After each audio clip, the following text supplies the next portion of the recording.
Hello, everybody. Welcome back to Let's Talk About Sleep.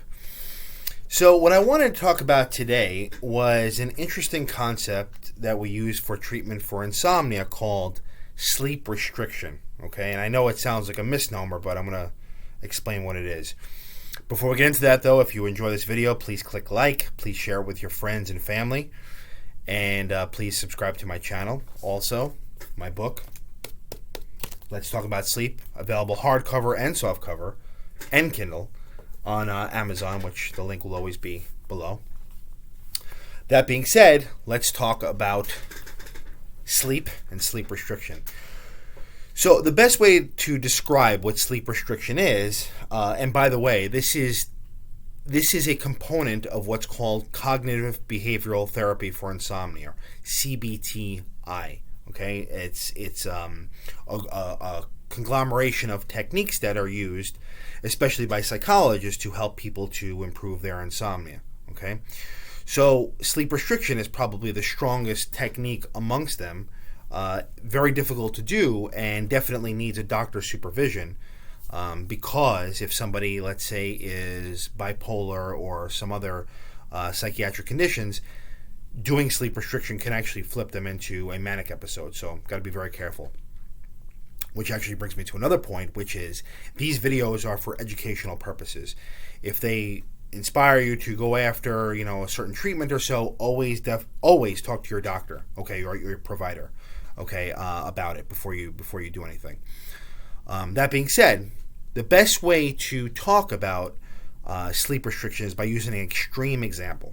Okay, so let's say that there's a person, and Mrs. Jones gets into bed at 8 p.m. every night, okay, and she lies there and she watches TV and she eats, she on the computer, she's checking Facebook, she's checking whatever, right? She's lying there for hours and hours and hours, and then she starts trying to fall asleep, but she can't, right? So this person, Mrs. Jones, is in bed from, let's say, 12 p.m., from 8 p.m., let's say, until, 2 o'clock in the morning, she eventually falls asleep, okay? Then 2 a.m. happens, and she's asleep, and she wakes up a whole bunch of times, and then she's out of bed at 8 a.m., okay? So Mrs. Jones is in bed from 8 p.m. to 8 a.m., okay? Under the belief, or under the assumption that by spending more time in bed, she'll get, more sleep, right? We've kind of, many people have done that, myself included, okay? On one night, probably not a big deal. But if we take this concept and we say, okay, she's doing it every single night for 10 years at a time, what happens is her brain starts to get conditioned that this bed is not my place of sleep. This is my place of frustration. This is my place of rumination. This is my place of being frustrated, okay, aggravated by the fact that she's not sleeping. And every subsequent night, it starts to get locked into her brain that this is not my place of sleep, okay?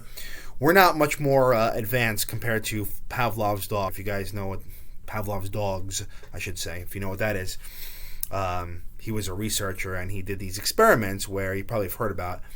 They rang their dinner bell and then served dinner. So these dogs start to associate this dinner bell with dinner. And then even if they rang the dinner bell and dinner wasn't served, they would still salivate, right? So it's kind of this whole conditioned response idea. So anyway, these patients who have chronic insomnia, they're spending all this time in bed, they get this conditioned response, okay? So what we do in sleep restriction is we say, okay, look, Mrs. Jones, I'm actually not going to have you get into bed until, I'm not even going to have you even touch the bed or go into the bedroom until a lot later, let's say by 1 a.m., okay? And I am going to have you get out of bed no matter what, okay, a little earlier, so not 8 a.m., but 7 a.m. You're going to set an alarm, okay? So initially, Mrs. Jones is going to be very hesitant and reticent to do this because she's going to say, well, I'm already not sleeping. How is this going to help me? And initially, it may not. But what happens is, so over the period of, let's say, a few weeks, okay, what starts to happen is Mrs. Jones' brain, okay, on some subconscious level, starts to understand that this window of time, this 1 a.m. to 7 a.m. 6-hour window is the only time I get to sleep. No naps, by the way. So this window is the only time I get to sleep. And what starts to occur is, over time, the brain's ability to fall asleep and stay asleep goes way up.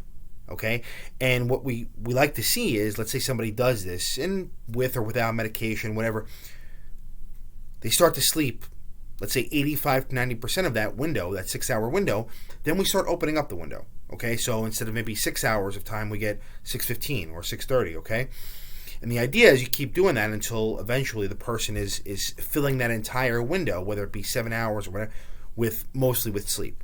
And then at that point, the conditioning is kind of reversed, and the brain understands this is my environment for sleep. Okay, like I said, very difficult to do, but there are great psychologists out there who do this kind of work. CBT-I. There used to be a program that people could just buy called Shut-I, SHUTI, the letter I. But they got taken off the market. This was basically a self-program where people could do this on their own, but probably for medical legal reasons was taken down. But again, this video is for education purposes. If you want to do something like this, find a cognitive behavioral therapist in your area. Okay, like I said, it's usually a psychologist who does this, or a sleep specialist. They can point you in the right direction. Okay, so that's sleep restriction therapy. Difficult to do, but can definitely help, and that is under the umbrella of cognitive behavioral therapy for insomnia. So that's the video for today. If you enjoyed it, please click like. Please ask questions or comments in the comment section. Please share it with your friends and loved ones. And until next video, sleep well.